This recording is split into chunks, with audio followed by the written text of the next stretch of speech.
I want to start with some good news, really good news. Your brain is not declining. It's not broken. It's not past its best. It's just under challenged. And today we're going to fix that. Here's something that doesn't get talked about enough. The way most of us use technology, it's fundamentally passive. We scroll, we watch, we consume, we tap, swipe, like, share, and none of it requires us to actually think. Think about your average evening. You sit down, you pick up your phone or you turn on a screen, and for the next hour or two, your brain is in receive mode.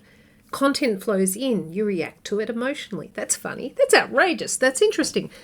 But you're not creating anything. You're not solving anything. You're not building anything.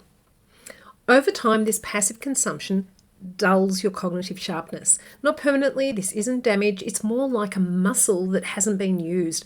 It's still there, it's still strong, but it's got a bit soft because nobody's asked it to work. And here's the cruel irony. The less sharp you feel, the more you retreat into passive consumption because it's easy. It doesn't ask anything of you. And so the cycle continues. The antidote is active engagement, and it's simpler than you think. Active engagement means using your brain to do things, not just receive things. Problem solving, pattern recognition, strategic thinking, creative work, even a good conversation where you have to think on your feet. That's active engagement. The research on this is clear. When you actively challenge your brain, it responds. Cognitive function improves, processing speed picks up, memory sharpens, confidence returns, not because you're fighting decline, but because you're waking up capacity that was always there. You don't need to become a chess grandmaster or learn a new language, though those are great if you want to.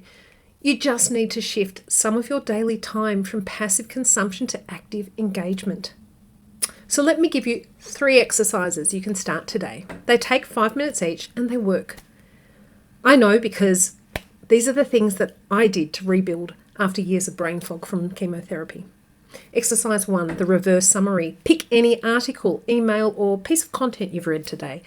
Now explain it out loud or in writing in 3 sentences or fewer. Then ask yourself, what's the author's actual point? Do I agree? Why or why not? This forces your brain out of receive mode and into analysis mode.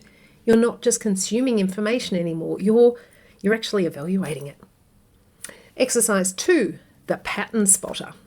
Just once a day, look at something familiar, your daily routine, your commute, your inbox, and find a pattern you haven't noticed before. Maybe you always get the most emails between 2 and 3 p.m. Maybe you're most productive right after a cup of tea. Maybe your mood dips every Wednesday. Pattern recognition is one of the highest order cognitive skills, and you can practice it anywhere. Exercise 3, the decision audit. At the end of each day, pick one decision you made, any decision, big or small. Walk through it. What were your options? Why did you choose what you chose? What would you do differently? This builds strategic thinking, the ability to evaluate choices and outcomes, which is the skill that separates people who navigate change well from people who get swept along by it. Now, to make this a daily habit, I know what you're thinking. Carla, this sounds great, but will I actually do it? And it's a fair question. Habits need structure, and they need to be fun. And that's exactly why we built MTMOT MindGames.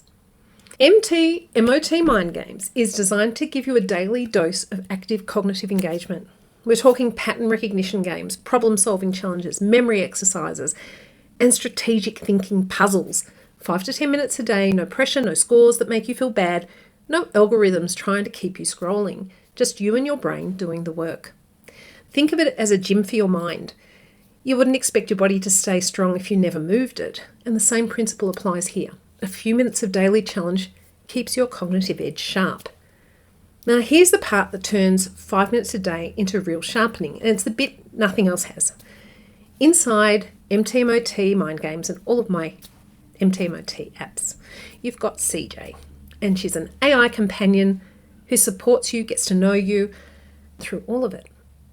CJ meets you exactly where you are right now. The challenge adjusts to you quietly in the background, so it's never so easy you switch off and never so hard you give up. It sits right at the edge of what you can do, which, as it happens, is exactly where sharpening lives. And when you get stuck, CJ doesn't flash a red cross or a score. You get one clear nudge or a different way of seeing it, and you keep going. That's the whole point. Confidence through momentum, not pressure. Here's what I like most. Because CJ is the same companion across everything you do in my MTMOT suite, your 5 minutes here never sits in a corner on its own. CJ notices the edge coming back. You're spotting the pattern faster than you were a fortnight ago and ties it to the real thinking your work actually asks of you. Not a grade, a quiet, honest read on your capability returning. 5 minutes a day, just you actively using the remarkable brain you already have.